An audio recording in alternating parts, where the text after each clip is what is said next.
Come on.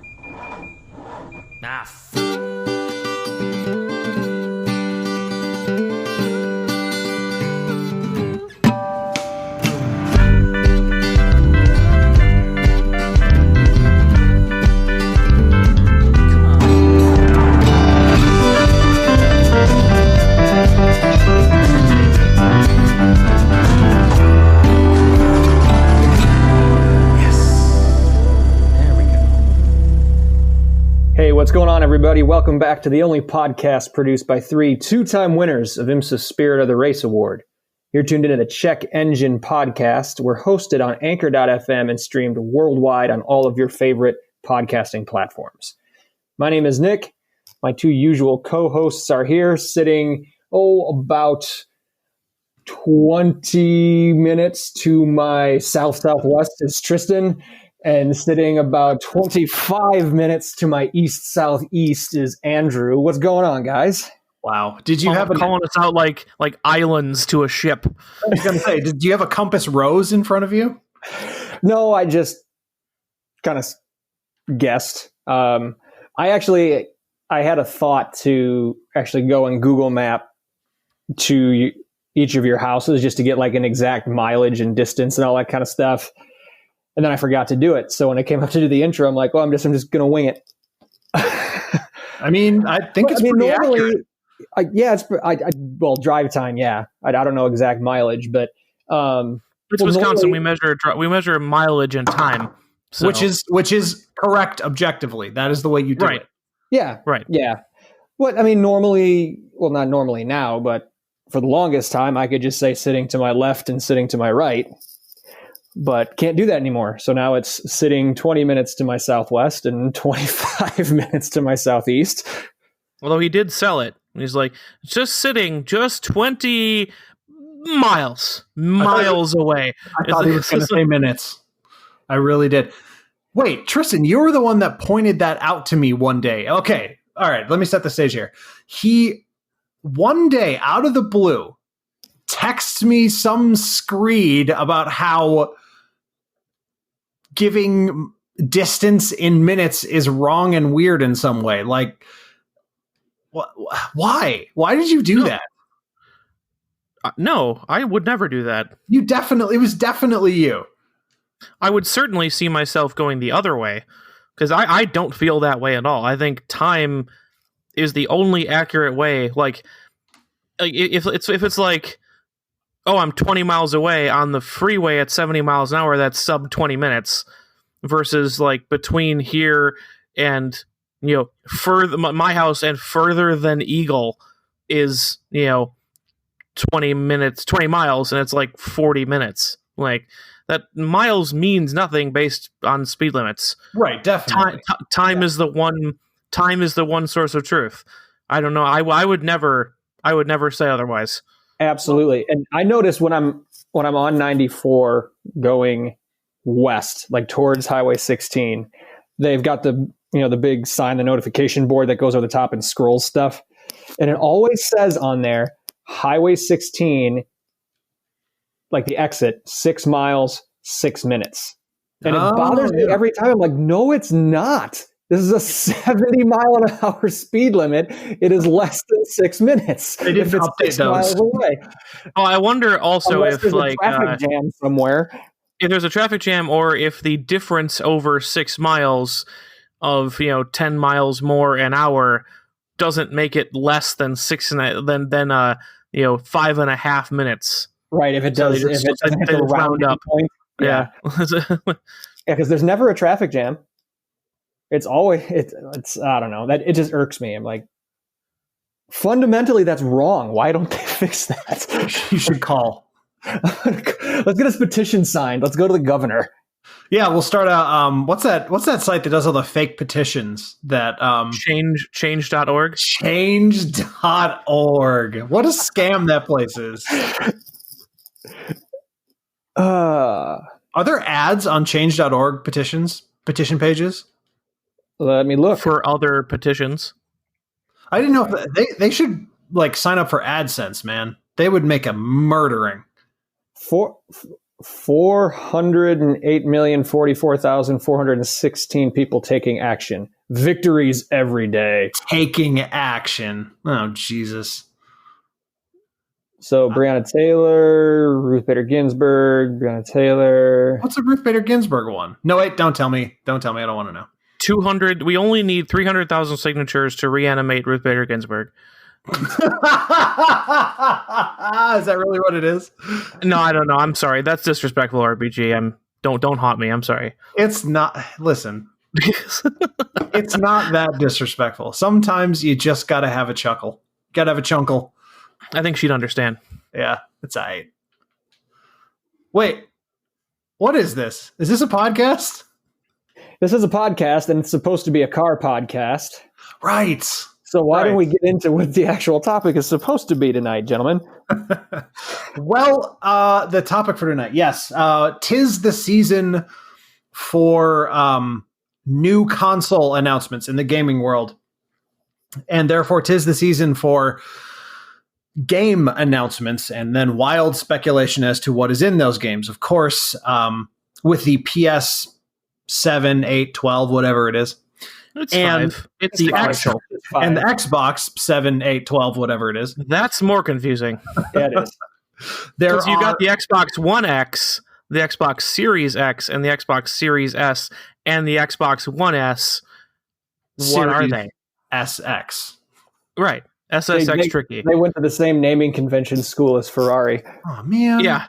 If they announce SSX Tricky remake, come on. Anyways, so SSX Tricky remake on Xbox Series X S.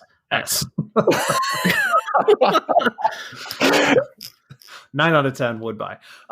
Anyways, the two non-Nintendo systems, the two new non-Nintendo systems have been announced, and with them have been either announcements or serious rumors and or speculation about each platform's respective racing series. That would be Forza on the Xbox and the shell of Gran Turismo on PlayStation. Tell us how you really feel. Well, the actual Gran Turismo will come out 3 years later after the PS5 Gran Turismo, whatever the number is, preview disc that will come out first when the game comes out, or Prelude or whatever they want to call it. And then the actual game will come out like 3 or 4 years from now. Correct. Yep. Well, they already said it's not coming until at least 2022. It's not going to be a launch title.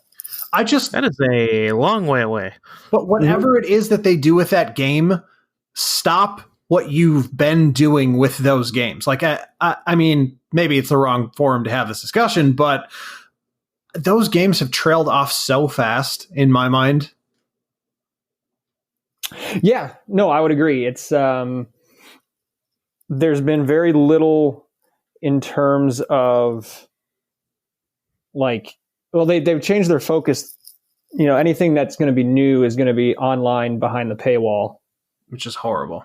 And as far as what you get if you just buy the disc and throw it in the PlayStation is, outside of the graphics being better as the systems upgrade, the game itself, the tracks, the car lists, all of that type of stuff has been the same for like 15 years. It seems like. Yeah. Anyways, as part of this hype cycle, like Nick just mentioned, what always happens is leaks of the car list. Ooh, this Lamborghini, that Lamborghini, a third different kind of Lamborghini. And they're okay. These leaks are okay. The car lists in all these games are usually pretty good, but they're not perfect. And that is, of course, where we come in. What we're going to talk about is the cars that we think must be included in the respective game. We're not differentiating between the franchises because why? But what cars must be included in these games for them to be exciting? What cars do you want to see? I went through.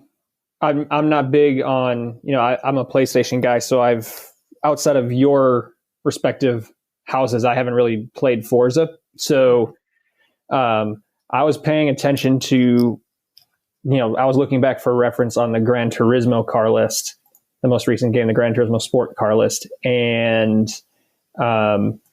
just some glaring gaps. Really? Yeah. Now, some of them, to be fair, like a couple of them that I put down are newer cars that wouldn't have come out when that game was released. But there are some that are like, how is it not in there? What? Oh, man. It's just, I'm scrolling through the list again now, and it's making me angry. I tried to ignore lists entirely.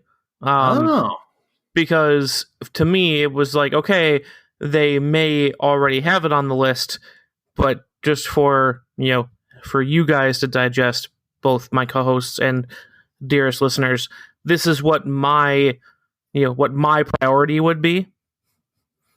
And we don't know, as you mentioned, like it's all speculation as to what's in the next generation. So, we don't really have a solid idea of that yet. So I would submit to, Microsoft or Polyphony Digital or whoever's doing Gran Turismo. Yeah. I slipped into GT number in my head, and then Gran Turismo came out. I'm confident. Whoever's doing Gran Turismo these days, I submit this to you. It's very important to me. Make it happen. And if they come back with, oh yeah, we already have, half of these, even better. Great. Just side note, the driving game that's trying to become more relevant, Project Cars, that franchise did launch a game just last month. I know, but they haven't, for a game called Project Cars, they sure don't have any. Yeah, I'm looking up their car list right now, just for shits and giggles. It's pathetic. I mean, I have strong feelings about most racing sims out there in one way or the other, even the, arcade Need for Speed style ones.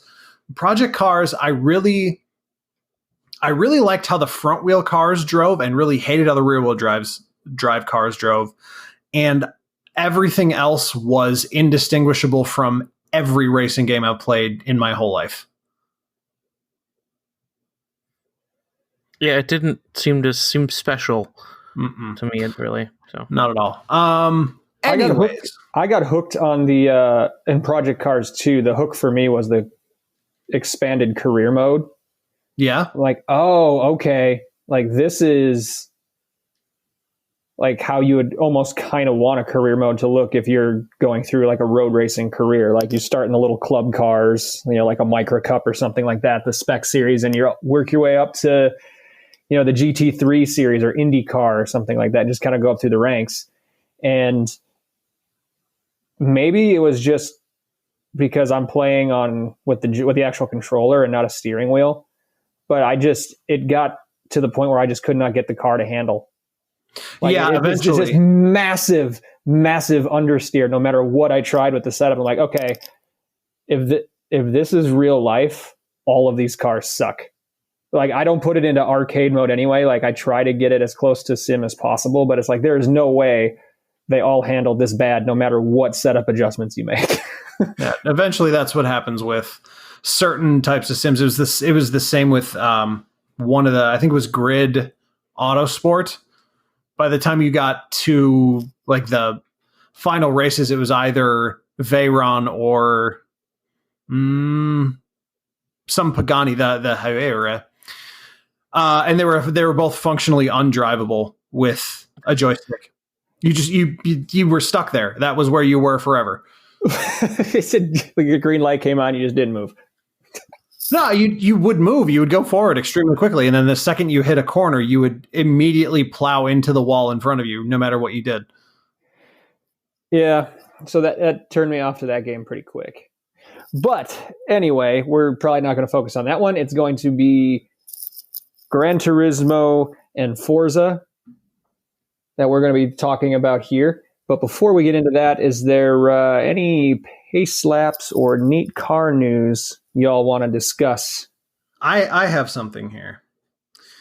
For the duration of this podcast, basically, I've been talking about the car that I want, my perfect car, my dream car, the one that I want to buy next.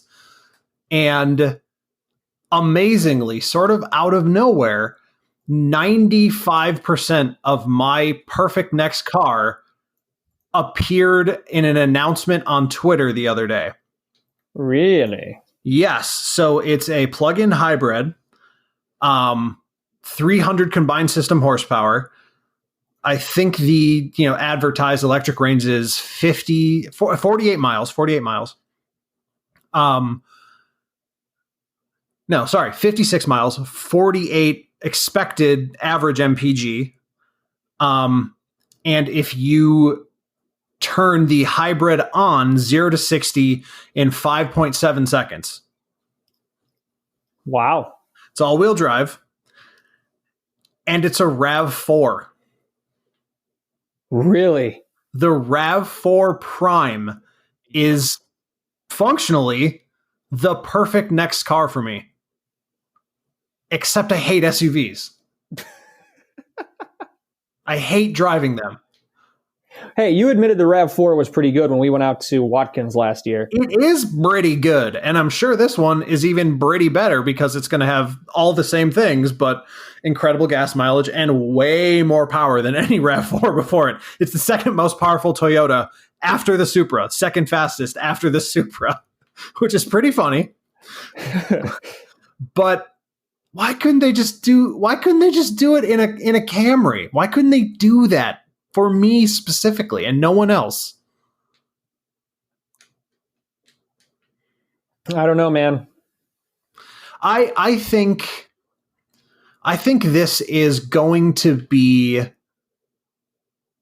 a sign of things to come. So basically, according to Toyota's announcement, I mean, they didn't say this, but the reality behind the announcement is that they are going to underproduce the RAV4 Prime in its first year. I think they said some like unbelievably low amount of car. Like they were going to do like 50 or 60,000 of them, all of which they'll sell the second before they hit lots. People are going to be like reserving these things because it's the most popular car in the most popular segment from the most popular manufacturer with the most popular features. Like these things they're just going to be gone. Mm-hmm. So my theory is that this is Toyota testing the waters on both expanding the Prime line, because obviously there was the Prius Prime, which is, if I'm not wrong here, that's what they renamed the OG Prius, which was hybrid instead of fully electric. And I think they're going to use this as some evidence as to whether or not they want to produce more cars like this, which would be, quote unquote, hybrid or green cars that also can do something when you take them out of that strictly eco mode and push down the pedal. Because previously they haven't had anything like this at all, but they have the technology. They're Le Mans winners with hybrid Toyota performance cars. Like, they know how to do this. Right. Yeah, I agree. And that's something that when you told me about this, Andrew, the only thing I could think and hope, which as much as, getting a more efficient car is good for the world, so is keeping your moderately efficient car for longer. So it's not like I'm going to go, throw away the Outback right away. I'll definitely get as much use out of that as I can.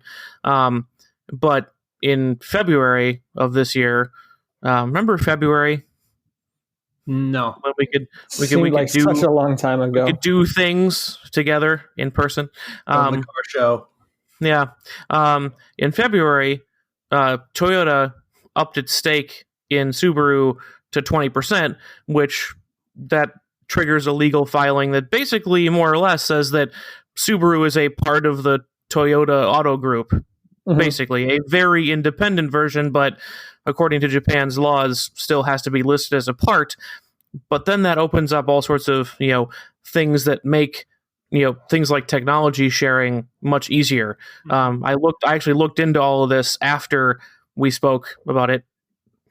So because my thought was, hey, the hybrid Crosstrek, really well received. People love it.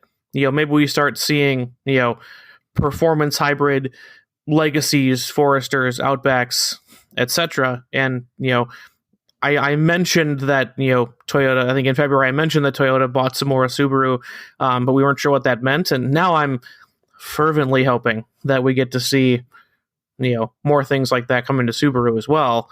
And then, I can also have, 95% of my dream car. Yeah, functionally, this has to be a thing, right? It's been, I mean, my question about hybrid technology has always been great, fantastic. When is it going to be something that anybody wants? And we've kind of been waiting for that moment. Toyota's hasn't quite bothered to get there in terms of performance and desirability overall with their hybrid system that they had for 100 years. And no one else has really tried. But this gives me a lot of hope. Hyundai continually investing in battery tech and the N line simultaneously, and the Ioniq thing. Like they're making a lot of moves that indicate to me they're going to be doing the same thing. Subaru, people are kind of nibbling around the edges, Yeah, Subaru is far from dumb. That if this works with Toyota, and I would imagine, to build hype for WRX or STI, that tech's going to work in there somewhere. They're just too smart to not do that in this next gen. Well, and we have more or less, short of the actual phrase, they're going to be exciting ones. Subaru announced that by 2030, so still got a decent window, but by 2030, 40% or more of their global sales will come from EVs or hybrids. Right. Yeah. So we know they're going to be pushing. So I really hope so, because it's just everything I want. Like I said last time, every time I've purchased a new car, my car has been better in every way, and I want to continue that. I'm not ready to give it up. So if nothing else, maybe I get stuck in a RAV4, but I don't think it's stopping there. I think finally we're about to step through the door that I've been waiting for since literally the Prius became mainstream. All it needs is a new body. It just needs everything about it is perfect. Yeah, they just got to take the lift off. I'll even take a wagon. Actually, that would be really tight. Yeah, actually, that would be really cool. Anyway, I worry about a normal height RAV4 looking a lot like a Dodge Caliber. Is my response. But the fact that we know it's not makes it right. That's it was just the first thing that flashed into my head, so I said it. I don't know how much I care, but the fact that it was like the first when you guys said just take the lift off, and I went, oh yeah, like a Dodge Caliber. Oh, why did I think that right away? It might. So you guys want a little quick hitter Ford F-150 trivia? Yes. Oh, not. I mean, I guess I would love it. Tristan doesn't support you, Nick, but I do. I support you. I don't support F-150s. Well, you're one of the only people in America who doesn't, based on this trivia here. So this is according to the Detroit Free Press. Guys, I want you to take a guess, Price is Right style, closest without going over. Mm-hmm. How much revenue did the Ford F-Series... Oh, this is for the F-Series, not just F-150. So how much revenue did the Ford F-Series generate last year? Okay, let me talk it out a little bit here. So Ford F-Series includes all the trucks, commercial and non-commercial, all of the vans, commercial and non-commercial, all of the industrial level sales that Ford might do. All those are F-Series. Yep. Anything government, anything fleet. Mm-hmm. Let's see. So with Jim Hackett, refocusing the line. No, hold on. This is going somewhere. And no, I know where you're going with that. That being the only thing that they have, I'm going to guess $17.50. $17.50. Well, you're not over. Without going over. I'm not going over, damn it. I know it has to be in billions. Has to be. I'm going to go 36 billion. Ooh. Well, Tristan is closer without going over. Hey, Nice. So the Ford F-Series sales generated $42 billion in revenue last year. So put that in perspective. That's more than Major League Baseball, the NFL, NHL, and NBA combined Of course. for just one product line. It's the second only to Apple's iPhone, which generated $55 billion. That is a lot of phones. Now that is impressive. yeah. But okay, so I don't know how much comparatively how much those objects cost Per unit price. That's what I'm so saying, many yeah. phones.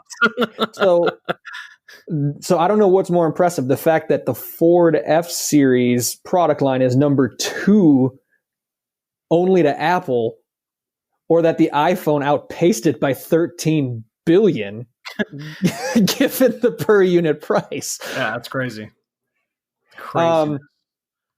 That's the only thing that's interesting about this article. I just wanted to bring that up because then it goes on to talk about how the F-150 is getting a redesign. They better not screw it up.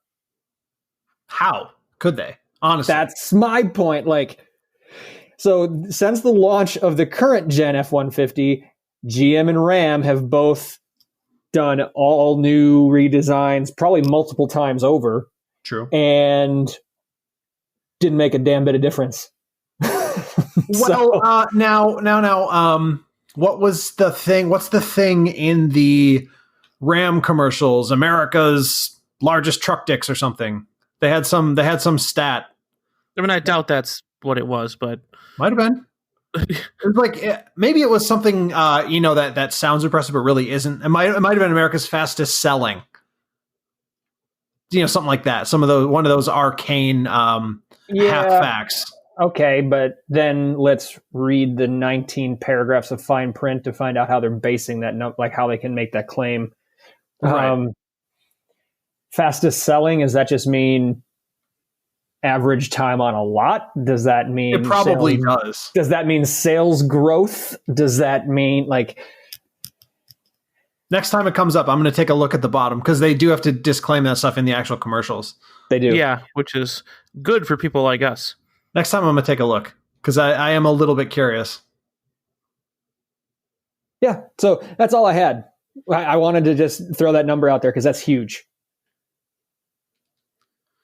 Yeah, damn. Tristan? Anything for us? No, I've been a little light on just pure news. And my only, the only thing I've gotten out of driving around is just how many accidents I almost saw this week, but that's not all that interesting unless you guys have something to add that will make it interesting. Yes, I do, because I also saw a lot of accidents this week. Probably, generally in a month driving to work, I'll see one. I've seen 6 this month. Most of them in the past 2-ish weeks. Yeah, and I've seen the ones that didn't happen. That's what I have been noticing.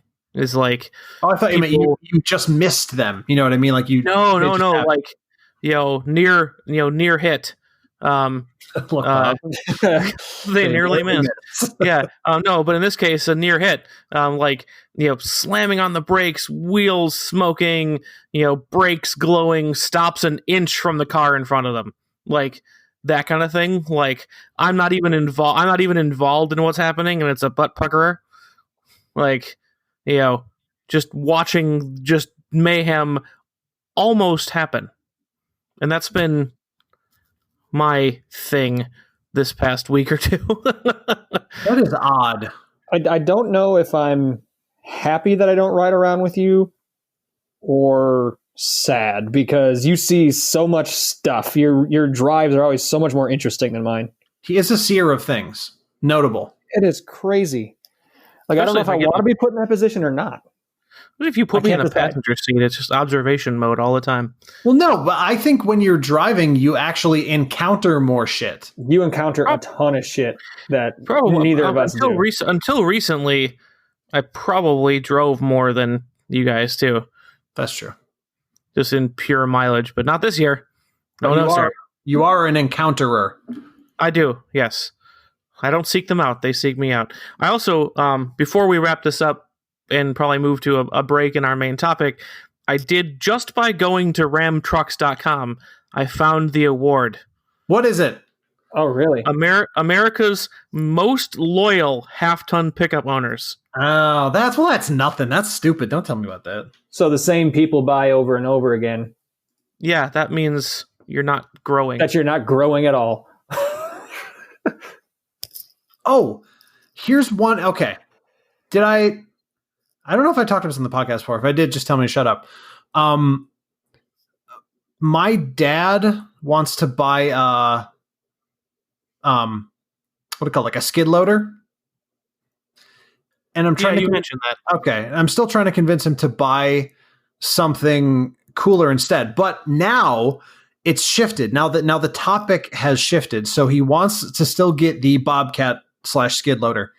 And he also wants to replace his current RAV4. He wants to get, quote, one of those little vans, meaning a Ram ProMaster or a Ford Transit Connect. Or like a Over the Nissan Connect. NV, whatever. Oh, yeah, the Nissan one. I forgot about that. But I think I have to prevent that, right? Like, he can't get a creepy van. It depends know, on if what's he he hauling gets a every day? creepy van. If he They're all goes creepy. if he goes full cargo with like no windows and it's white, yes. But if he gets like a Transit or a ProMaster that has like the reconfigurable interior, but they're kind of expecting you'll have at least 2 rows of seats and it has windows and it just looks like, a slightly larger Ford Aerostar from the 90s. Right. That's not creepy. I would definitely say steer him away from the blank panel windowless utility van. Please do that. That's a definite no. Didn't we settle on the Transit Connect for our one car, like our communist car for everybody? We did. So like that can't be creepy. Well, it definitely can be. They are pretty nice, in all honesty. But I don't know. This feels like something I should discourage. And he's at the age. He's almost at retirement age. He's definitely in the area of something grand toury with 2 giant doors. It's easy to get in and out of. And I'm trying to steer him that direction. Something that's cool. Still. Tough to. That might be an episode idea. Let's find your dad's new Grand Tourer car. I think so. Yeah. Anyways, now we can move on. I just had to update that now we're talking vans. The conversation has shifted from skid loaders. Well, I feel like he's now accepted that one day he will have that. And one day he will achieve that, and now it's the rest of it. And personally, I think the van is more suited than the whatever. No one cares. Anyways, yeah, that's where that's going. It's not climbing uphill. It is, in fact, we're backsliding further. I just had a potential idea here for a segment, like once every 4 or 5 episodes, a monthly dad update. Just like, okay, what crazy shit is your dad talking about buying now? I'm down for that. My dad doesn't do this too often. That's what's so weird about this, but I'm definitely down. My dad's looking for C4 Corvettes in Arizona. Oh no! Yeah. No, it happened. It's funny that you mention. Let's start the segment now. Why not? What the hell? It's funny that you mentioned the the one of those little vans. My dad is also looking for one of those. He's looking for, what is it? It's the it's not the Sprinter. It's the little guys. Trying to remember, like Sprinter, the Ram small ProMaster. There's a class name, the Sprinter, and then like I think here they're called like the Metris. Yeah, Jogger. the Metris. Metris. Okay. Okay. Okay. Well, all right. So now this begs a question. Like a long form news program in the early 2000s, we must now make alarmist predictions about where dads of today are getting the idea to buy a van. Oh, in my case, it's the internet. Online chat rooms. Yes. Yep. Online chat rooms, social media. And that's what's bringing him this idea, because he found out that he can get them in a diesel with all-wheel drive. So it's happening. No, this was linked from his original search of the diesel Grand Cherokee that had a Mercedes diesel motor in it, and could tow a whole bunch to one of these things, because my parents are looking at, you guys will get this reference, listeners, the venerable camping van, the Moose. Yes. They replacing that with a trailer, repairing the Galloping Moose, or replacing it with another van or whatever. So that's the whole that's the whole chain of events for him. At least his is very explainable. Well, all right, fine. You went on too long, and now the joke is ruined. I was trying to get us to like a Chris Hansen To Catch a Van owner space, but I mean, you stepped all over that, didn't you? You ruined the bit. I'm trying to do bits over here, bro. You asked. Yes, I did, but you made it. You just didn't expect me to have an answer, did you? No, I didn't expect you to have a treatise. I think it's more of a diatribe. It's really more of a diatribe when you think about it. All right, let's take a break so we can get into some top quality content, boys. All right, we're talking video game car wish lists right after this. Hey, we're back, folks, and we're about to get into tonight's main topic, which is new car video game car wish lists. But before we do that, we'd like to remind you how to get a hold of us if you do feel so inclined. We have our very own website. It's on the interwebs. You can go to checkenginepodcast.com, and there you can find an email address associated with it. You can contact us at inbox@checkenginepodcast.com. We're also all over the socials. If you're looking for us on Facebook, you should search Check Engine Podcast. Andrew, you had mentioned Twitter earlier in the episode. Where can they find us there? Check Engine Pod. And Tristan, if Instagram is more their flavor, can they find us there? If they try hard enough, they can find us at Check Engine Pod. Oh God! Sorry, I got stuck on the Nissan website, so now I'm just trolling around in. So all right. So the 350Z, right at the homepage, they have all manufacturers have like 2 or 3 or 4 points. So it's exhilarating performance, innovative features, and most critically, Zenus. Witness my Zenus. Accept my Zenus. Ask me about my Zenus. Zenus. What the hell movie was that stupid thing from? Ask me about my wiener. What's that from? I don't remember. It's the one where they make their own college. Jesus. Accepted. Got it. What a time! What a time we had in college. Anyways, cars and podcasting thereof. Let me start here. So I just want to reiterate, my list of cars here is not, in fact, a wish list. It is a list of cars that are required for going forward for your game to be worth a shit to me. You must have all of these cars. Not just 5 of 10, not just 7 of 10. It has to have all 10. Otherwise, you're not even looking twice. That would be so great. It would just be fantastic if there was a way to add cars into video. But anyways, all right.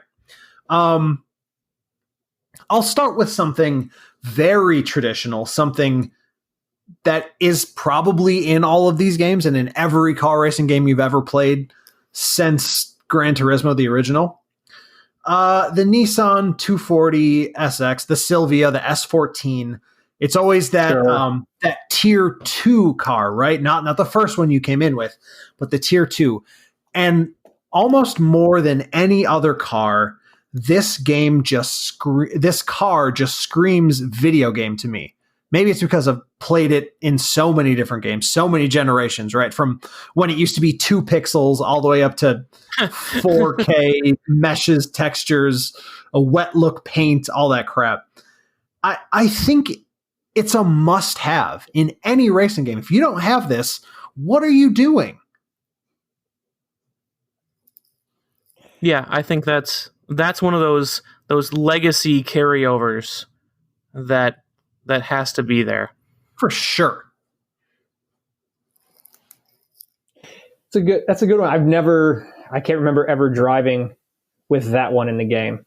I always do because it's Silvia. Who is Silvia?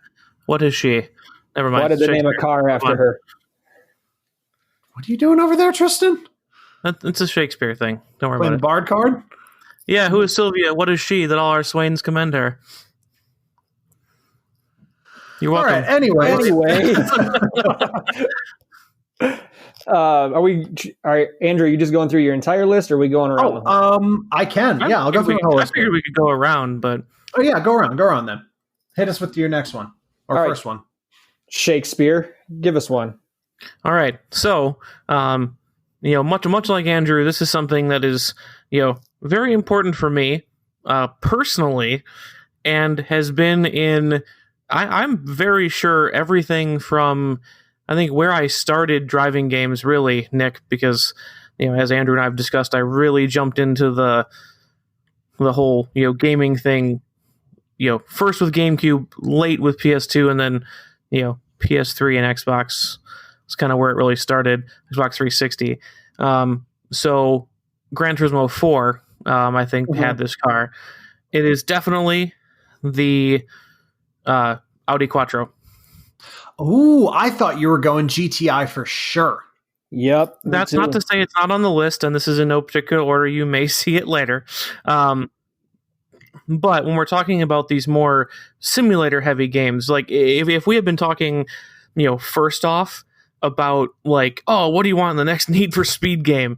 Boom, GTI would have been first on my list because that was always the first car I picked. Always. But something that especially the newer games that are working with like mixed surface racing, rally, the Horizon games that have, actual off-roading, etc. A very personal car to me and a interesting car to drive in those games because you can use it in so many contexts is the Quattro. So I think it's a great car to have like a whole bunch of different setups built around, and you can take it everything from road racing to rally to off-road, etc. So boy, does it feel good to drive that thing off-road in those Horizon games. It's very right. On the most recent Horizon, bombing down the beach in it feels good. Oh yeah. Very good. Very good. So I approached this list a little bit differently. I was going for like gaps to fill that weren't on games. So your first 2 picks there, boys, just kind of threw me off a little bit. But if we are going that route, there's one I can get out of the way right quick that has been in other games. Especially if you want, man. Especially this is your list. Well, I'll get this one out of the way, and then I'll go into my actual list. CA Corvette. Yeah, buddy. Nope. Especially if we're talking like simulator games, if nothing else, because of the launch control, how you can go from a dead stop. You got to have Godzilla on there, the Nissan GTR. Oh, that's definitely required. But absolute requirement. Which facelift iteration? Are you not picky, or do you prefer new, old, middle? I do like the premium edition. We'll go with that one. So I don't know if that's middle. Let's see here. They're so very slightly different, but I actually prefer the OG, and I think that was an OG possibly. Anyways, I just like the looks of the original. The premium looks like it was a 2017. There you go. So, but yeah, you got to have Godzilla in the game. Definitely. I think that's fair and reasonable. All right. Let's see here. What do I want to go with next? Looking at this list, now I think it's safe to say I just went pretty much exclusively 90s kid. Like everything on here is retro now because we're in 2020. Mm-hmm. So the next one, and this is just straight from the heart. It's in precious few games, but ooh, do I value it when it's actually in there. The Mercedes-Benz CLK GTR. Ooh, Oh, yes. Oh man. Just looking at the picture. This is just a magnificent, unbelievably classy thing. Like from the very front of it to the very back, all angles, all iterations, whether it's on track or for the road. The fact that it's all silver, the fact that it looks like a spaceship, the fact that it has wing mirrors on the front fender flares, like, oh God, this thing is good. only weighed 2,200 pounds. Yeah. Oh, So it's so insane. it is so insane. This is always one of the cars in any game that's 2 million, 3 million, 5 million credits, whatever it is. You know what I mean? Like it's way up there. But wow, I just love this thing. I've got one of those as well, but we'll keep the order and we'll let Tristan go next. Hopefully he doesn't steal mine. This is our podcast. We can do whatever we want. If you got something that matches, go for it. I'll go next. All right. Well, thank you. But in that same vein, Andrew, you've got to have the McLaren F1. I almost added that so many times. That is a must-have. You've got to have it. 100%. Strictly speaking, from like the old Need for Speed computer game, not even the console game. Where also the CLK GTR was in that as well, in Hot Pursuit 3. Need for Speed 3, Hot Pursuit. Yes. No, there's nothing else to say. You got to have the F1. The original, what you call it, the original hypercar? The world's first? I think I do, definitely. It had gold on the inside of the engine bay. Yeah, right? All right, I'll throw my pick in there for the similar, kind of the, similar hypercar bent. And for me, it's going to be lost my notes here. The new Koenigsegg. I'm pulling them back up here. The new Koenigsegg, where the option for, the Jesko, that's what it is. Got it. Oh, the Jesk. Yeah. And that'll be the, like you said, the ridiculous 80 million credits, end game car. Or the one they put you in for your first drive, and then you have to win it. Yeah, from whatever it could be on the boss. Yeah. But it's kind of built.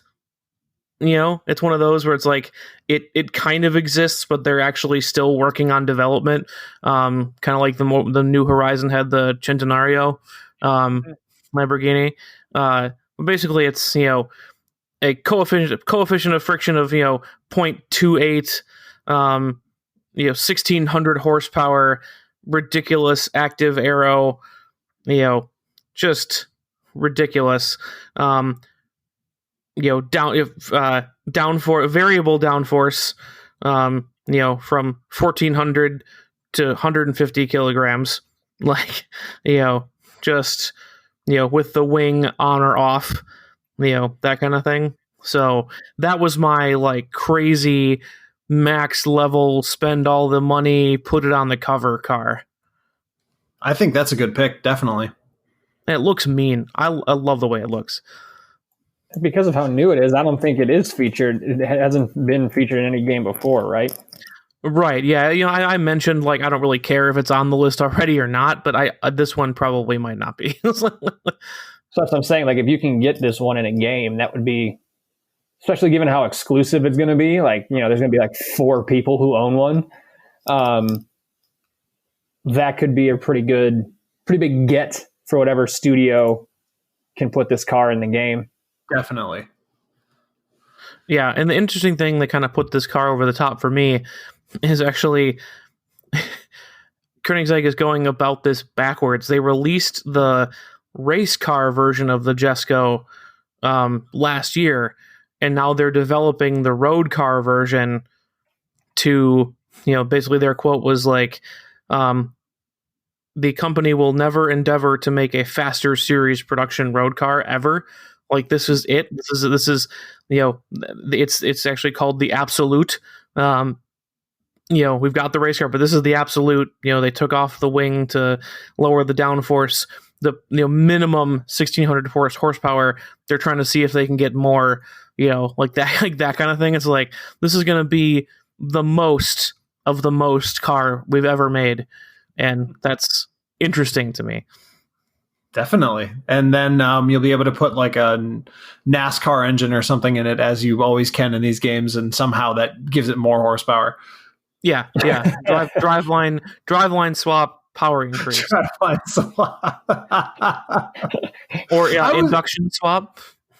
I was thinking about the phrase port polish all week. Yeah, I know. Isn't it weird though? What is that? Don't say polishing the ports.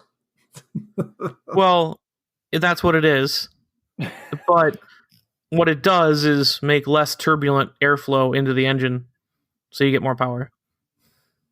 Cool. Here's one that I picked. You asked. Yeah, I was going to say, you asked, don't be pissed at the answer. I'm busy. I actually have 2 weird Ford concepts on here. I guess I'll talk about this one first, because I've talked about it on the podcast before as a car that, for no reason, even though it never really existed in the traditional sense, although they have sold them at auctions, the Mustang Mach-3 concept. I think for no other reason than to celebrate the fact that Ford has tried to bury this car now actively by optimizing their, and I don't know why they did this, but they optimized their Google searches such that if you search for Mustang Mach-3, every result in the top 20 plus is for the Mustang Mach-E. They just think people are typing 3s instead of E's. That has to be the explanation, right? Because of the way these results are ranked, right? They're not all official Ford websites, but they're all linked to official Ford sources. So they've done this. They've created this with SEO. And the only way now to reliably find links to the Mustang Mach-3 is to type it in Mach-III instead of with the number 3. It's very weird. That is false. I just typed in 3, Mustang Mach-3 at the numeric 3. It is the second result. That's what I found earlier. Or maybe Google's listening now. Well, and let's not, I'm specifically recording this, during the presidential debate, so I don't have to listen to it. Let's not fact check each other. It's fine. I don't care. It's fine. That was my experience. I literally had to do Mach-3 with letters instead of numbers in order to find it. Yeah, it's kind of all over the place. When I do it, it's the first 2 are the Mach-E, and then it's Mach 3, Mach E, Mach 3, Mach E, and then like Definitely bounces back and forth. and then it's like, oh, Mach 1. No, not what I was asking for. Also Mach 1 and 2. I mean, yes, but not what I'm looking for. Includes the words Mustang and Mach. Mach, yeah. Anyways, it's actually a design concept for what then would become the regular Mustang in, was it late 90s, early 2000s? That Mustang that no one wants anymore since Fox bodies stupidly became popular again. I don't know. It looks dumb. It looks cross-eyed. It has a rounded windshield. It looks very silly. But for all of that, I really like it, and it was definitely brought up to me again a couple years back when I saw one get sold on a Mecum auction. Do you remember how much it went for? I don't. Oh. But I remember at the time it struck me because I always I built a model of this car when I was a kid because I thought it was so cool, but I never thought it existed because it was a concept car. And then I saw it roll across the block and I was like, is that illegal? It's also funny because the article that I found about it, I searched my history for it because I actually knew that I had looked at this before. There's just a ridiculous amount of references to the 200-inch mirror in the Hale telescope in comparison to this car. It's like someone's trying a little too hard. It sold for $491,500. Damn. Yep. That's the one. Green. Crazy. What a world. What a silly car. Anyways, I mean, you'll never see one again. And it's just a weird kind of quirky car. I'd love to be able to do driveline swaps on it in the next Forza game. Hashtag driveline swap. Absolutely. That would be a good one to see in a game. Just a weird, quirky. You'd probably put it at I'm going by Gran Turismo rankings here, what do you say, N400 maybe? Huh? That's how they rank them. It's N1, 2, 3. Really? Man, I guess I haven't played it. Yeah, Forza does A, B, C, S, R, R1, R2, whatever. Yeah. Honestly, and also, I think that would be one of the ones you get from a challenge or a barn find. Definitely. Yeah, this would be a special condition. That would be cool. I'm all for that. Who's next? Tristan? Yes, I think it's me. Getting back to our regular order. So I, tried to spread around between nostalgia, current, and everywhere in between. So I did a relatively current one with the Jesko, kind of actually still in development.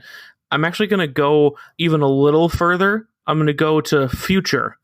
Okay. Because it's not in production yet, but what we've seen of it, I think it's going to be kind of a fun car for the game, and I think it would have its own category, which is nice for a game like this. We were talking about hybrids and electrics and stuff, and I think we have to start getting racing games. I think didn't Forza 3 have the original Tesla Roadster or something? Yes, and I think also Horizon 3 had it. Anyways, yeah. But I want to bring out the Audi e-tron GT. Oh boy.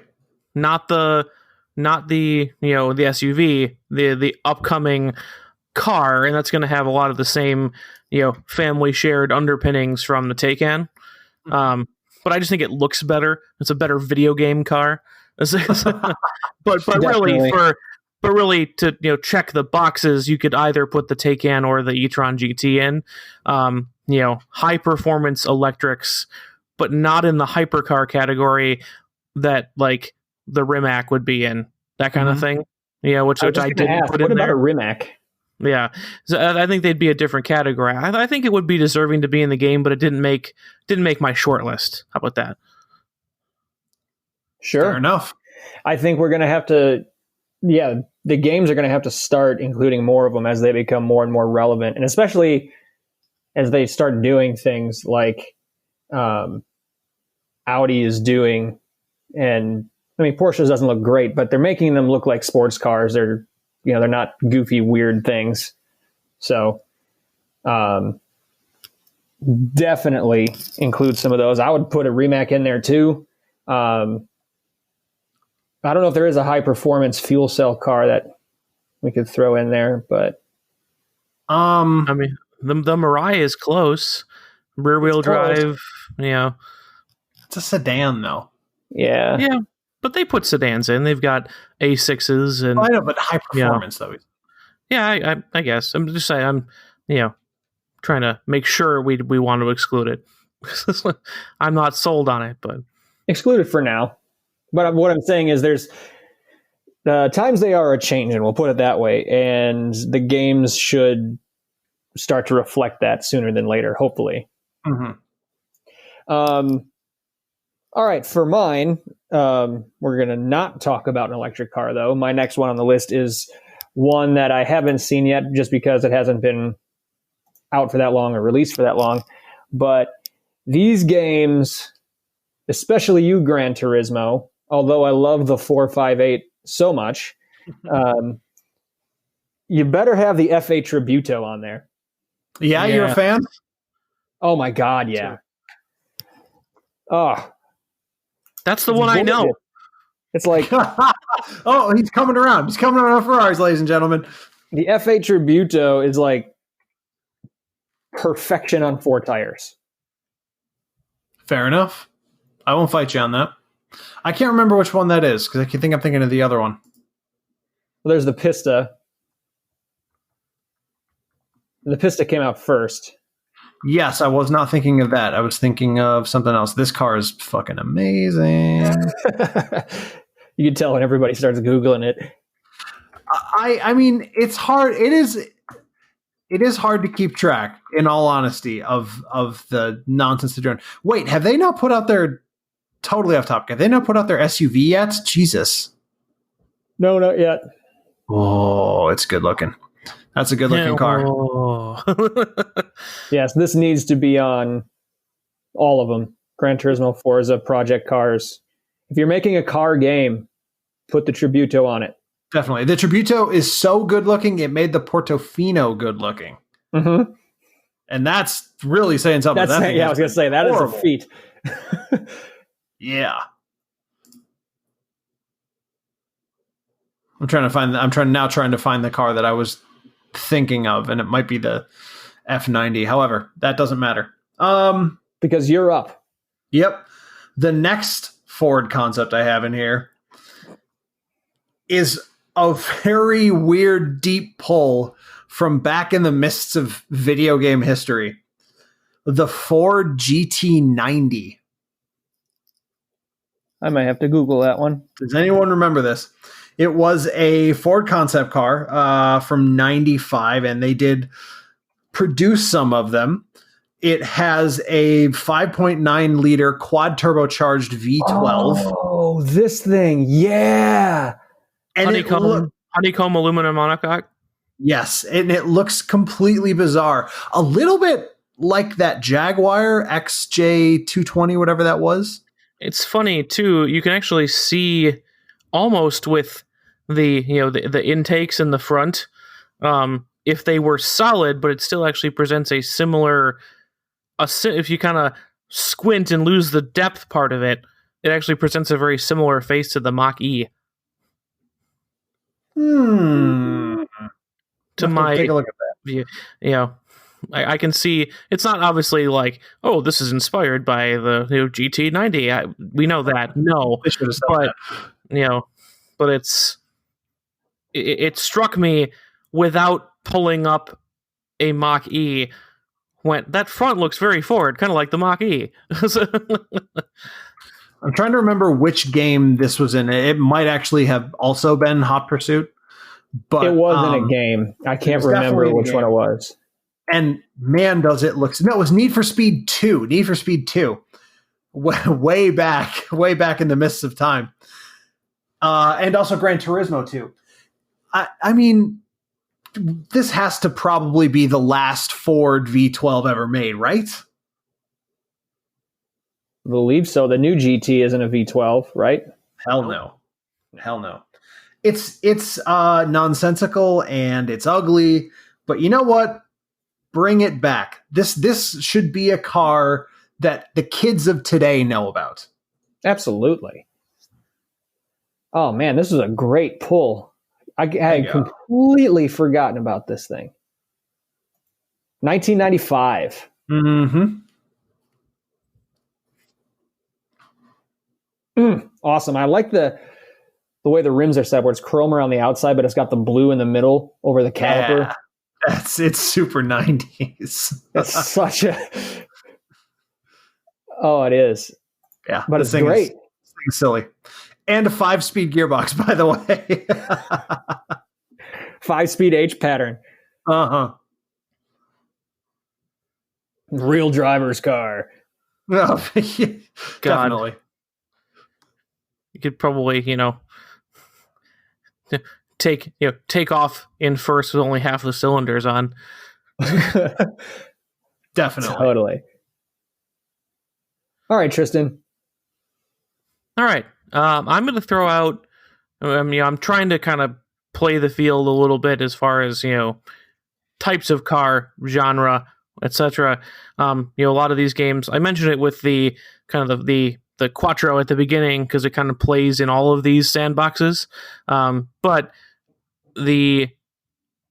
what I'd like to add here, I know we're all a little tired of the marketing push or suspect of the marketing push, etc.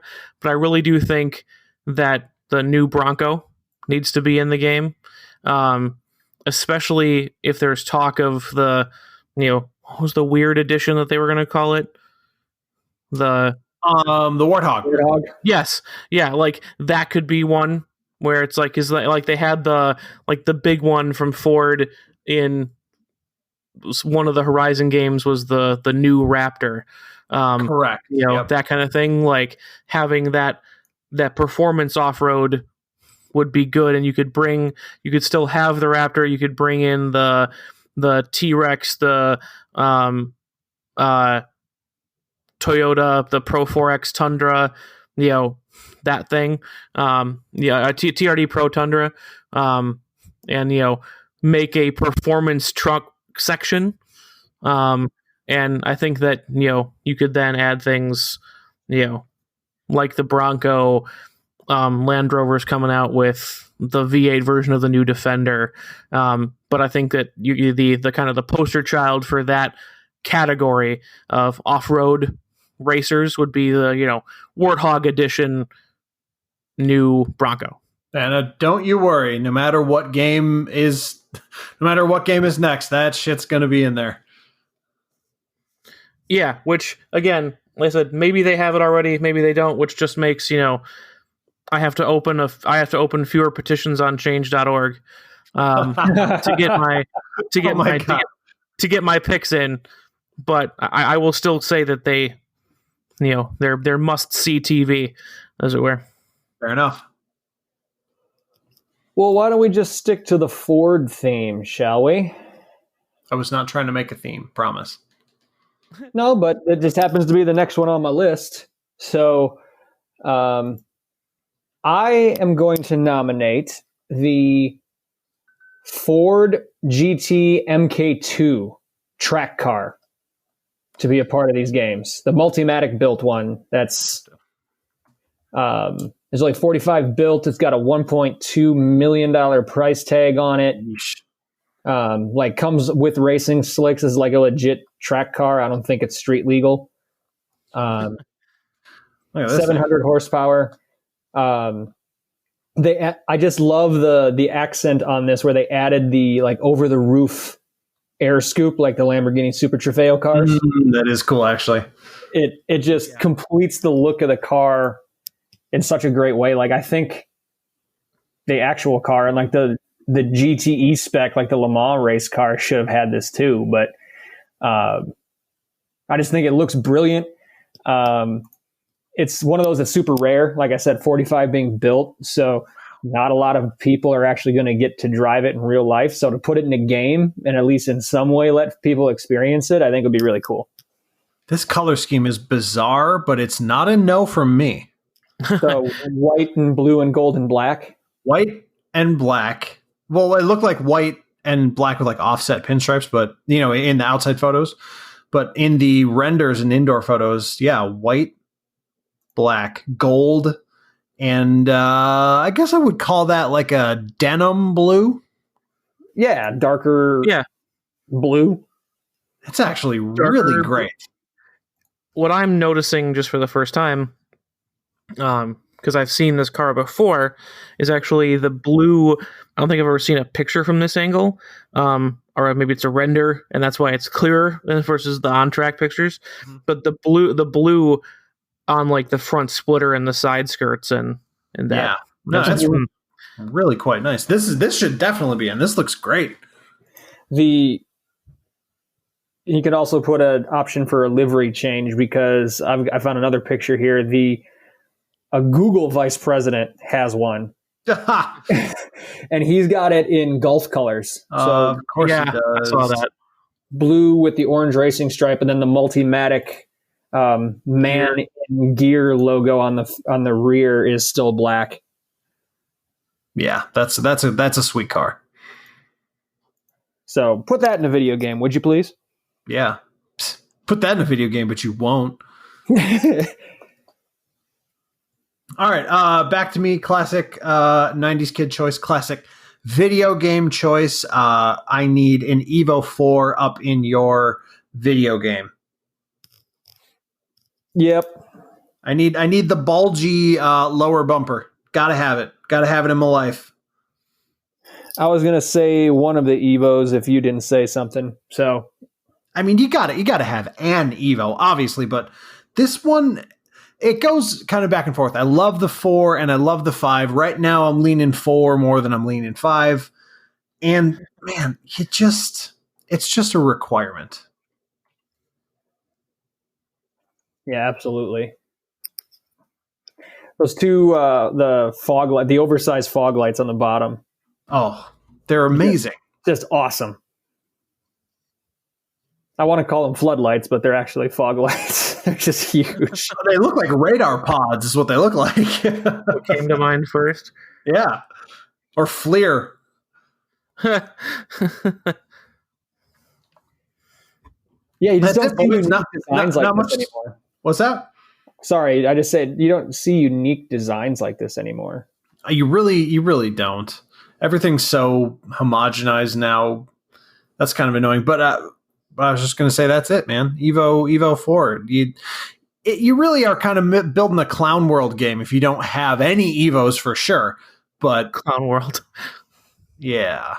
Who wants that? It's like having a racing game without a WRX. It's like, what are you doing here? Do you know what you're doing? Well, yes, I do, because that's actually my last one. But not my last one, the next one. That's, I was going to say, as soon as you started talking Evo, I was like, great, I'm going to put the WRX out here. Now, I don't know which generation, and that's troubling. Because often games just have all of them, because it's such a popular car. So, I've never had to choose before, so I wasn't able to make that decision. I was going to ask you guys, what do you think? I'm trying to get my generation numbers square. Bug eye from me. Oh, which one was it?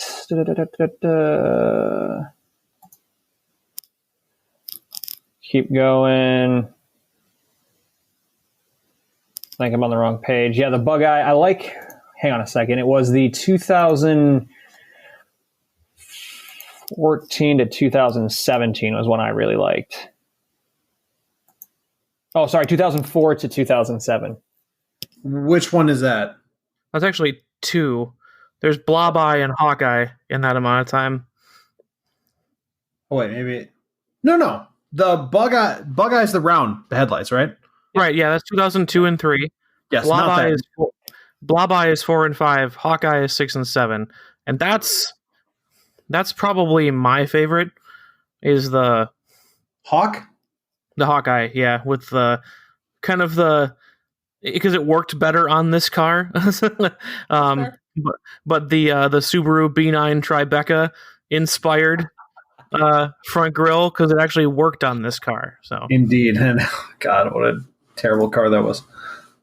Yeah, so 2004 would be, that model would be mine. So the Blob Eye. I respect it. So we're all close. No one's coming out and be like, oh, 2019.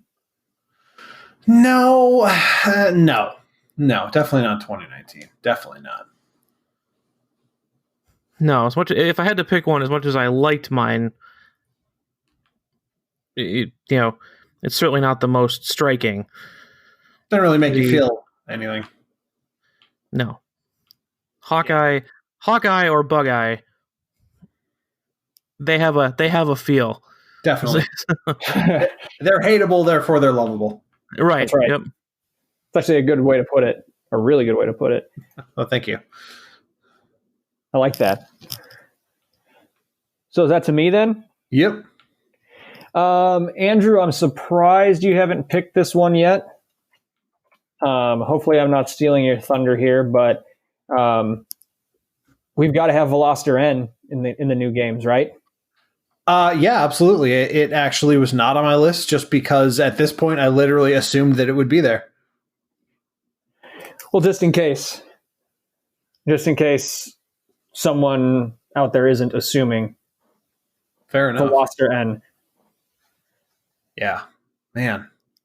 It's still, to this day, there's one owned by a guy who works somewhere close to my house. I haven't quite figured it out yet. And just every time I see it, I'm like, oh, damn, that's good. What about, and as a kicker, sorry, if I could add like a sub bullet to this pick, that mid-engined RM19 concept. RM19, did you see the RM20 concept? Yeah, I don't know if I like the front of that. It's literally the front off the new Veloster. Then I must have been looking at a different render. Wait. Sorry, not the yes, the RM20. You are correct. That looks weird. But the one that they announced just recently, the RM20E. Oh, the one with that's the one in the partnership with Rimac, right? Correct. Yeah, just a Veloster with a whole heap of batteries in it. 800 electric horsepower, 708 torques. Looks great. Light it up. Yeah, it looks awesome. Do that. So any of those Veloster variants, we'll just throw them all in a kind of a bundle. Yeah. A Veloster bundle pack. There you go. Yeah. I should promo from Hyundai. By visiting your Hyundai dealer, you get a download code. I should have put the R-Spec in there because there's only actually the R-Spec has never been included. The old R-Spec has never been included in a game. Forza had the original turbo, and oh shoot, was it the new turbo? Anyways, doesn't matter. Original R-Spec would have been cool. It's not even on my list though. Well, it's got to be in there. So, let's see. What do I want to do next? Do I want to do a weird one? Is this Tristan's turn or is it you? Ought to be me. Oh, it'd be you. Here's one that I've been wanting in a game forever, and it's a differentiation that only matters to me and my dad and like 10 other people worldwide. So, when it comes to old cars, the Firebird is an odd one because by and large, if you're going to include a Firebird, an old Firebird in your game, it's going to be from the 70s and it's going to be the Smokey and the Bandit Trans Am. Yep. But I was always taught to not like that car growing up because my dad owned a Firebird of that same generation, but he owned the Formula. They're almost identical in every way, except the formula has a very specific appearance package and no T-tops. And no game has ever, to my knowledge, put the formula in instead of the Trans Am.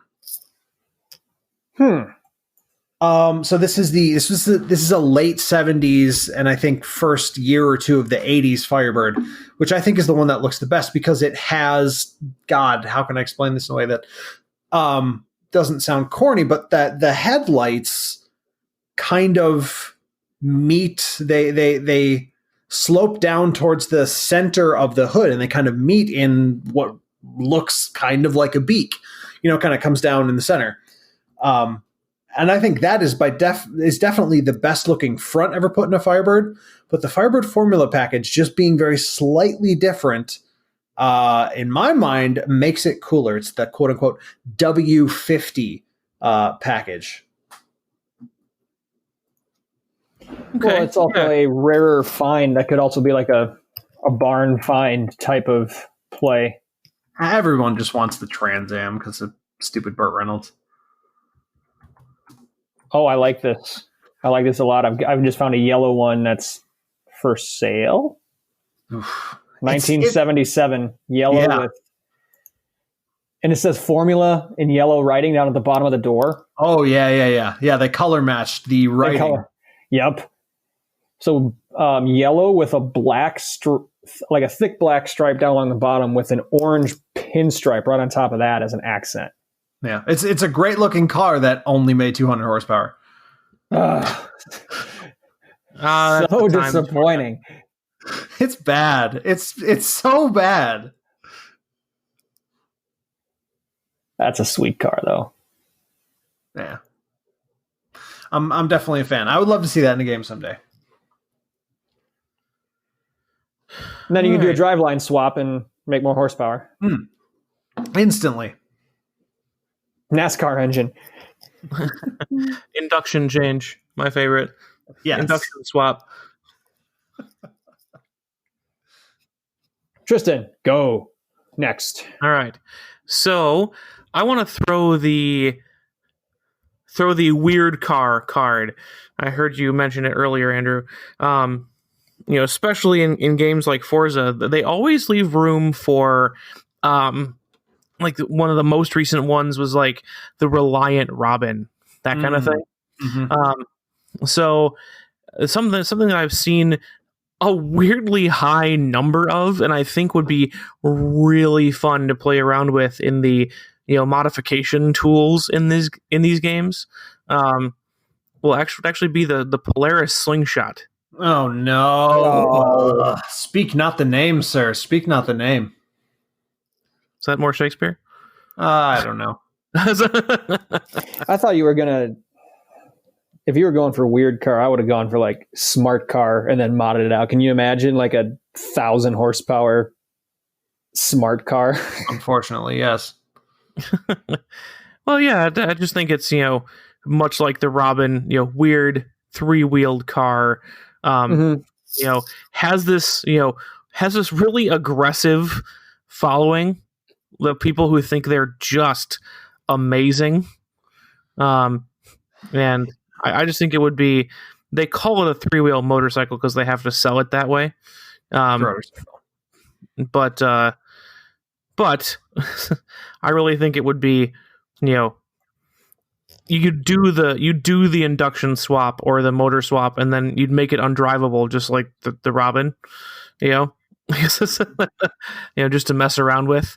That car that you master driving in the game just because it's hard, that kind of thing. Yeah. There's always one of those, and I want there to be one of those, and I think this time around it should be the Slingshot. The problem with the Slingshot is that it is devastatingly uncool. Well, yeah, that's the point. But it's so uncool. Like, it's not ironically uncool. It's just ass. No? I don't think so. All right. That's why I picked it. I agree with you, Andrew. I think it's pretty pointless. No. Well, I mean, pointless is fine. Pointless, I can get along with. It's just that it's pointless, and you look like a used tube sock when you're driving it. What would you suggest instead to fill the like, I get the smart car, but the smart car is still a car. I think they've had the Robin and like the Morgan 3-wheeler and like that kind of stuff. Like, what would you suggest to fill that niche instead? I'm not married to the Slingshot. Does it have to be 3 wheels? Hell no. Fuck 3-wheel cars. Not necessarily, but like, not a, traditional car in some way. Like, even though the smart car is small, it's still a car. Just, whether it's 4 wheels or, whether it's 3 wheels or powered by some weird engine that burns castor beans. I don't know. Whatever weird thing, makes it a weird car. The Izetta, maybe that. Like, that's some weird thing. Some car, not a car. That kind of thing. The larger point here is that the game is going to need something weird. It doesn't have to be the Polaris, but just something out of the ordinary like that. I mean, maybe. I'm not the biggest. I don't really get anything out of driving meme cars in video games. Like, it didn't really do much for me. I mean, we could go with the one that I talked about last week, the Electra Mechanica Solo. No. Oh, God. I forgot to send you the injunction. That shit needs to stay 50 feet away from my fucking eyes at all times. Well, I am 25 miles from you right now. So, but go further. Also, you've now opened yourself up to exclusively that in WhatsApp, so. It's fine. I'll blind myself. Good. Let's see. Next, I have a car that I really liked, and then it completely disappeared off my radar, and I forgot what it was. But one thing stuck with me: the shape of the headlights.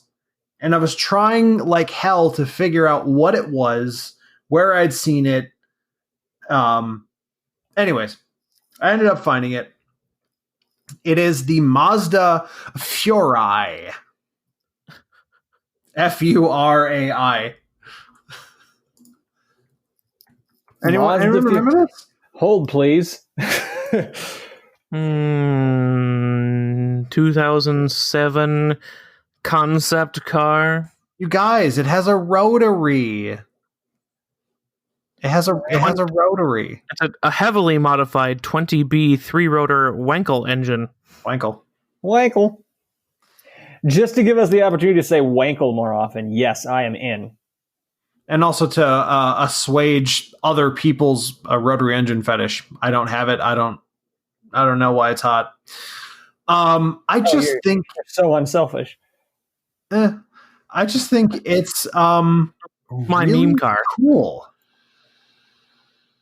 I guess it is kind of a meme car. Oh man! I was saying, Nick was saying, you're so, generous to other people unless it's me and my meme car. But that's fine. I didn't say you couldn't have it. I just said it doesn't do anything for me. It doesn't get me boned up to drive a meme car. I just found pictures of one burnt to the ground. Top Gear did that. Yeah. Yep. But yeah, been destroyed by fire during road test by Top Gear in 2008. Womp womp. But anyways, there's something very. I mean, gosh, this car is somewhat old. It was 07 and 08 when it came out. But this looks futuristic now.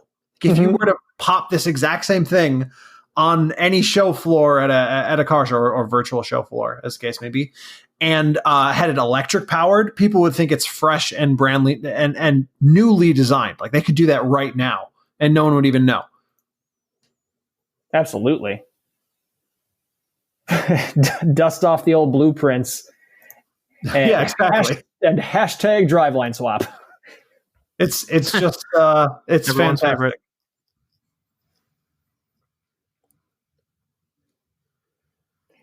Man, you're pulling some deep cuts today. I don't know what got into me. I'm not usually one to pull out the deep cuts, but I feel like I'm reaching pretty deep for some of these.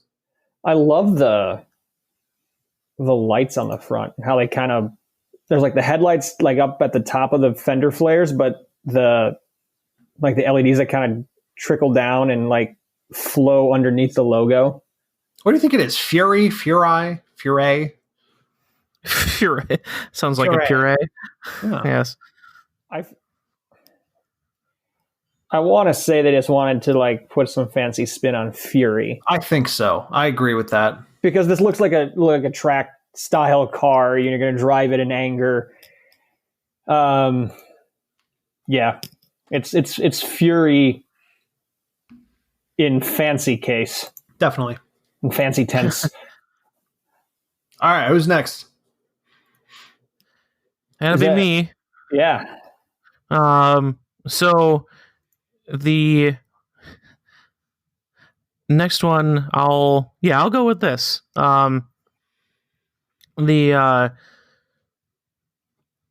Sticking with the concept cars, something that I've wanted to see in a video game, and I don't know if it ever has been. I'm trying to see, normally Wikipedia pages or whatever would always, pull like, in media, it was here, but I don't see it. So I would love to see the year 2000 Audi Rosemeyer. Huh? What? Concept car, year 2000. Quote, designed to evoke emotion and garner attention, as most concept cars are. God, it's hateful.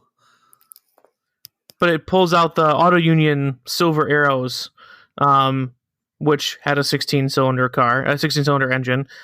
This is powered by a sub W16. So I mean, I get it, the concept piece, the weirdness, but ugh. Ugh. I support the reason why it's on the game, or it needs to be on the game, but I will never drive this on a game. Why? That's fine. Why you do this? This is what you get by letting me choose my own things. Why you do this? I'm just wondering how they see out the back. That's not required. You don't have to. Oh, so this is just a Veyron mule is what this is. Yeah. Yeah, Basically. probably, more or less. Just checking the years. Mm-hmm. This was in 2000. The Veyron was in 2005. Yeah, I can see that. Yeah, it's a Veyron mule. Well, I guess there are worse things you can do with your time.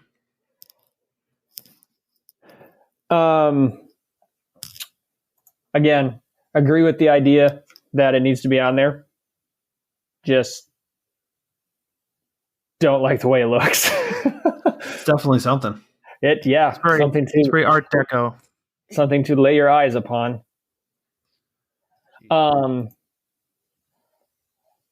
If we're going along with the theme of concepts, this is a nice little theme we've had going here randomly. I'm going to pick the Lamborghini Terzo Millennio, the one that was co-designed by the MIT students. Remember this one? Have you seen this? Have you heard about this? Yeah. The Batman car. Yeah, 4 motors like a motor mounted on each wheel. Yes. And then this is the one that's supposed to like the fibers in the body panels like can heal themselves to a certain extent. Right. I remember that. Blah, blah, blah, blah. And you use it to chase down the Joker. Terzo Millennio is reported to have an autonomous system, but only for racetrack driving. System will make the car run a full lap without any mistakes, then teach the driver how to run the lap on their own using a ghost car, which is based on video games. So there you go. That was such a cool idea. Oh my God. I forgot about that. Especially if you could AR the ghost car in. Oh, forget about it. Yep. So that's got to be in the games. That's tight. I like that. Is it me again? God, moving quick. We're going around the horn. All right. Another easy, low-hanging fruit that I fear may become forgotten. We need Gen 4 Supras. I don't care about the new one. Just give me Gen 4. Give me every opportunity to spend 100 hours in your livery designer, if you ever had one that I actually wanted to use, Gran Turismo, making my own Fast and Furious Supra. Thank you. It's funny. That's it. Nope, that's nothing else needed there. Like that is an obvious choice. Yeah, give me the chance to overnight parts from Japan.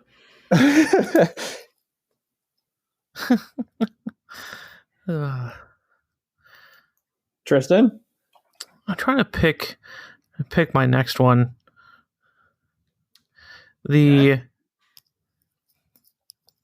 What I was going for, because something that I really, really liked about the livery editors, and even to a certain extent the like the built-in car customizations that actually came with the game from the most recent Horizon, was the ability to add packages to make them look like famous cars, you know. So like they had the XB Falcon had the, you know, Interceptor from Mad Max was like a package that you could put on, that kind of thing. So I've been looking for the right option for this, because there are so many movie cars that, you know, movie cars that you could do this with, TV cars you could do this with, and I know that this car has been, you know, obviously in games before, but I think that particular, you know, mechanic I think would be fun, especially if there was a trick to, you know, a trick to earning it. The DeLorean with the Back to the Future package on it, of course.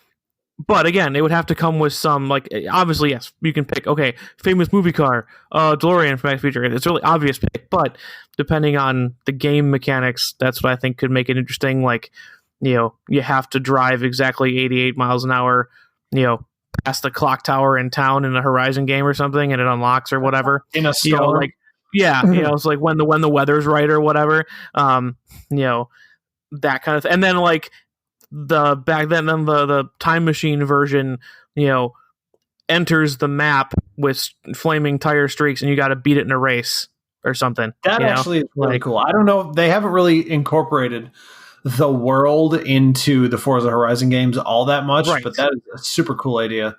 That kind of thing. Like, I was hesitant to go with it because it seemed like a really obvious, you know, like the car itself, and that one was mostly reliant on, you know, gameplay choices, you know, not the cars themselves. And as we've discussed, not really a video game podcast. So, you know, that kind of thing. I had some honorable mentions. The you know, Animal House Deathmobile, Lincoln. I thought would be fun.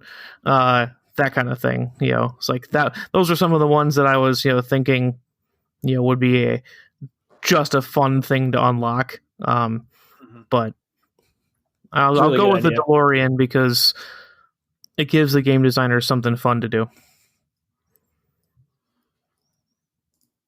All right, yeah, that's a really good idea, though. Definitely, I like it. Unlockable packages. So my next car is on the list just for one specific reason and with one specific track in mind. So you guys remember on, I don't know if any of the Forza games have this, but on Gran Turismo they have the big proving ground oval. It's like a 10-mile oval with like 40-degree banking. They do not have that. So just to run at that track specifically, just for the hell of its speed run, I would want to include the McLaren Speedtail. Okay. I mean, I think that's a great inclusion because you got to have something to hate. You got to have a car that's really to look at and go, no, I'm smarter than that. $2.25 million, $250 million car. The mirrors are like our actual rear-facing cameras that pop out from the fenders. It doesn't actually have, I don't know if you guys noticed that, it doesn't actually have like the standard rear view mirrors poking out the side because that would be too much drag. Of course. So we talked about that before, though. Like, if you wanted to operate the best, this is the way they design it for performance and not necessarily for the aesthetic. Mm-hmm. So, yeah, the looks are striking, whether you like it or hate it, but it serves a purpose. It goes really, really fast, really, really easily. And I think it would be fun to try on that proving ground style oval. just rip and see if you can, how quickly you can break the 250 mile an hour mark. I want to go fast. Jesus, Ricky Bobby. All right, let's see here. I have two left, but I actually really only care about one of them. So that's what I'm going to go with. This is an unbelievably deep poll. I'm trying to think if anybody here in this call is gamer enough to actually know this. And I don't know the answer, but we're about to find out. Back in the mists of time, in the mists of my youth, there existed a car, or rather there did not exist a car, because this thing never existed. It's not real. It's completely fictional. But it was in a video game. It was in Need for Speed 3 Hot Pursuit, and it was simply called El Nino. Really? Yes.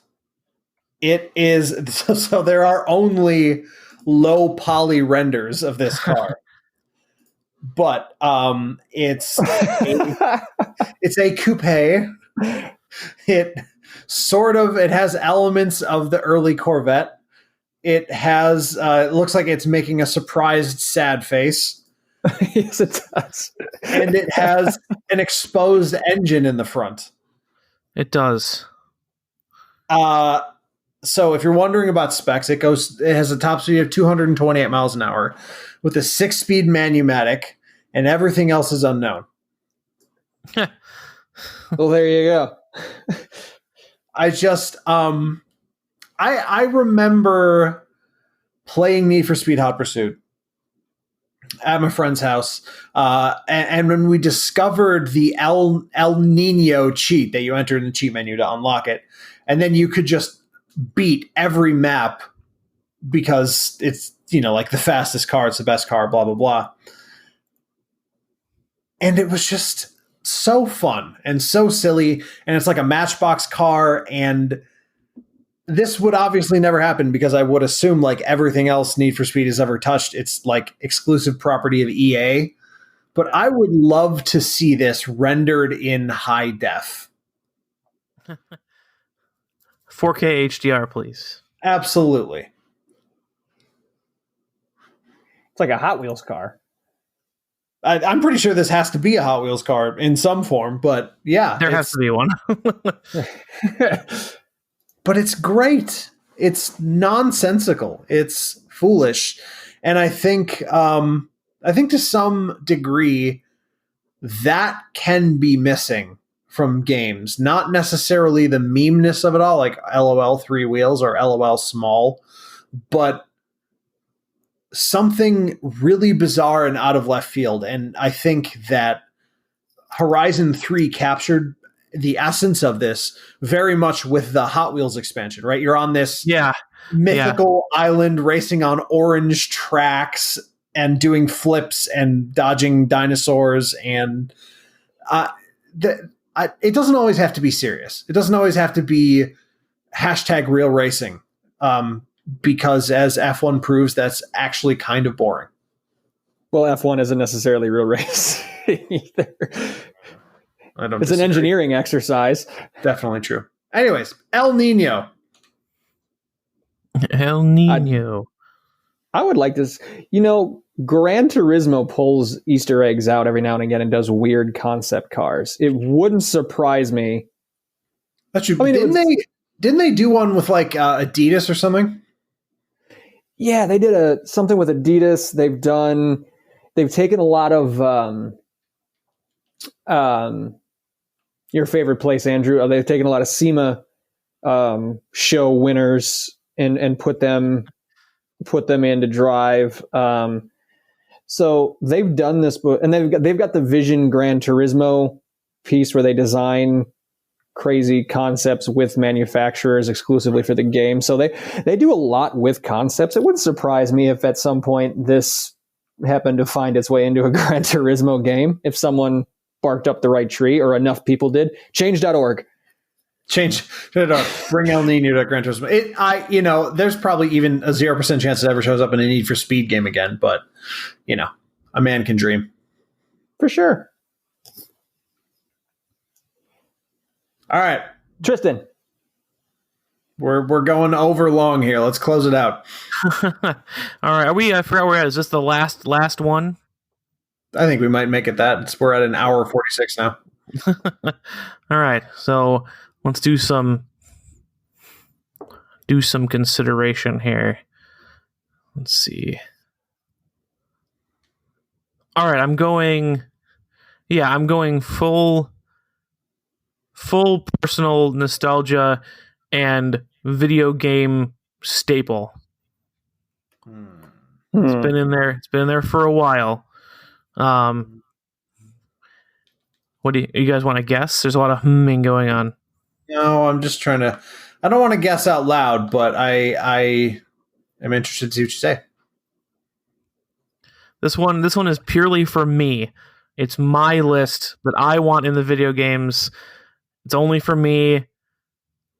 Is it for you? I want the original generation TT.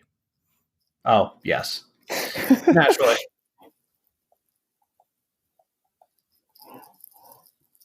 That's all I got. I was gonna say GTI. But. No, I actually isn't the original. That occasionally shows its head from time to time. The original Gen TT. Yeah. Yep. Yeah, every now and again, poke its head out of the ground, see what's going on. So that's good.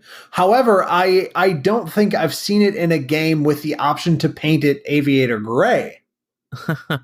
Other than like a custom color picker thing. Right, but that doesn't have the same feel. It's always disappointing, isn't it, when you find a car that you like in real life and you know that it was offered in a certain year with a certain paint scheme, and you can't just paint it that color. You have to like invent your way to the closest thing, and you're like, oh, they should have done this work for me. Yeah. It's always a bummer. Definitely. Yeah, that's a good pick for you, Tristan. Go home. Go home from this from the heart. Yeah. Good for you. So my last pick is going to be what should be a low-hanging fruit. I'm surprised. This is one of those glaring gaps that I saw from the latest Gran Turismo list. And I feel kind of weird because it's like we brought it up on the last 3 podcasts in a row in quite a lot of detail. But the RS6 Avant. Ah, yes. Like, why is that not on a video game yet? What's wrong with racing a wagon? Is it not yet too new? It's been in video games before, for sure. I don't know. I don't remember. The RS6 has for sure. Oh yeah, RS6 Coupe. Or the sedan. I mean, I don't know about the wagon. Gosh. Well, I mean, Forza definitely has had fast Audi wagons. What was that? What's that old one? The RS4 or something like that? The one that is apparently revered by someone. Yeah, not as close to the Forza stuff, so that would be on you guys to decide. Yeah. To determine. Let's see. Internet Game Cars Database. What are you? Okay, it has been in Gran Turismo 4, 6, 5, Kaido Battle. What? Huh? I have no idea. So yeah, it's been in 5 and 6, Test Drive 2 Unlimited, Driver San Fran, Real Car Parking 2. What? That's great. It was in Forza Horizon. Forza Horizon 2 it was in, and 4, and 6, and 7. So it's been in a lot of video games, is what I'm learning here from Internet Game Cars Database. The RS4 or the RS6? The RS6. Really? Yep, Well, it's got to be in the next ones too. definitely. I remembered playing it in some game, and I think it was the Forza Motorsport. Not Horizon, but Motorsport, the actual, I guess, racing sim version, although they're Sure. kind of the same game to me. Oh, yeah, that was my last one. That's how it's definitely got to be in there. That's how the world ends. Shame on me for not seeing it before, but That's all right. I did not know about this website, and this would have made prepping for this a lot easier. This is a very oddly complete website. Why is there a Internet Game Card Database listing for Luigi's Mansion? They're calling that a Ford Model T. What is this place? Anyways. wow.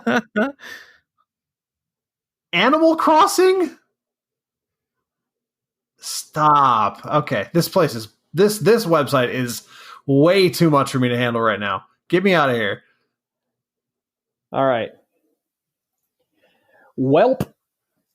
Thanks for sticking with us today, everybody. We appreciate you listening, but we don't want you just to listen. So we want to interact with you. We already mentioned how to find us online. So like, follow, share, post, DM, reach out how and when you can. You can ask us questions to answer on the air. Let us know what you like, topics, ideas for topics, all that kind of stuff.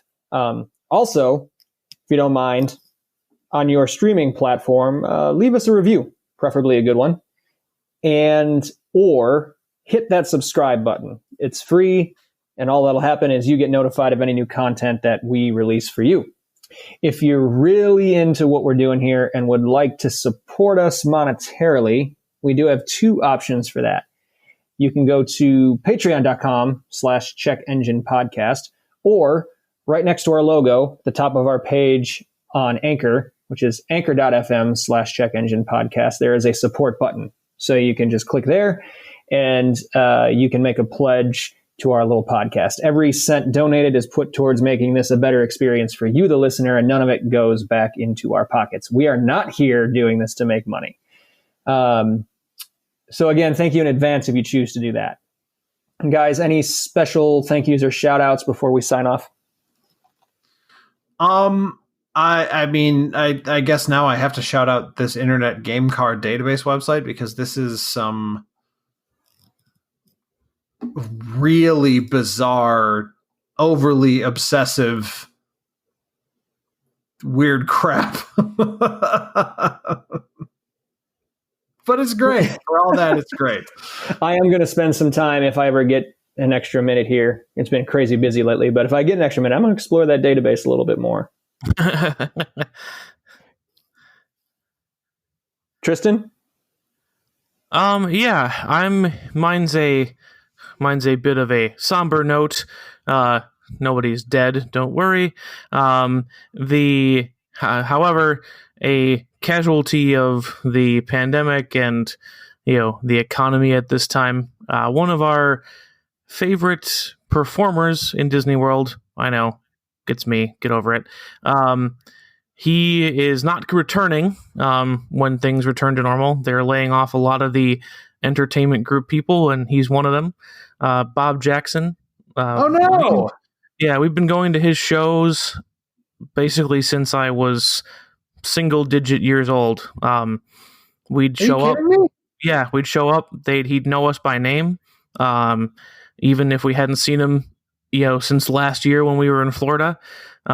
Interactions on Facebook, constantly congratulations on life events over Facebook. Basically, we told him, before COVID, and we had to cut the list down, that if he wasn't working, he was basically invited to our wedding. And he will not be performing in Disney World anymore. So hopefully, happy trails, safe travels, good luck, Bob. Heck of a performer. So I'm sure he'll find a gig, but I know he loved that job, and not getting to see him there again hits me right in the feels. It's been one of those things that goes on since you were a kid and all of a sudden stops. I figured he'd retire and I'd have to deal with that. But this is a little bit of a surprise. So good luck, Bob. And thank you. Yeah, best of luck, Bob. I also have a rather somber one. I would like to thank my grandmother, Stana Rogatich.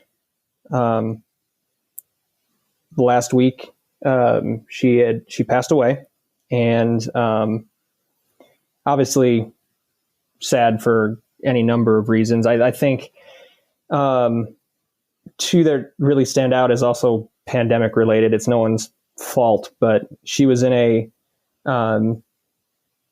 senior, assisted living facility for the past little bit of her life. And just due to the pandemic, no one was allowed to see her.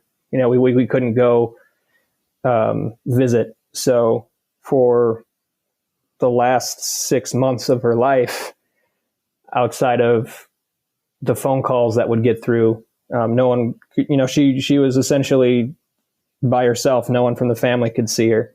And also because of that, we couldn't have a big, funeral service. It was just family only due to the pandemic. We didn't want people traveling in and all that type of thing. It's the responsible thing to do, but it just does her a disservice because she loved so many people and was loved by so many people. And that's not to say it's not going to happen.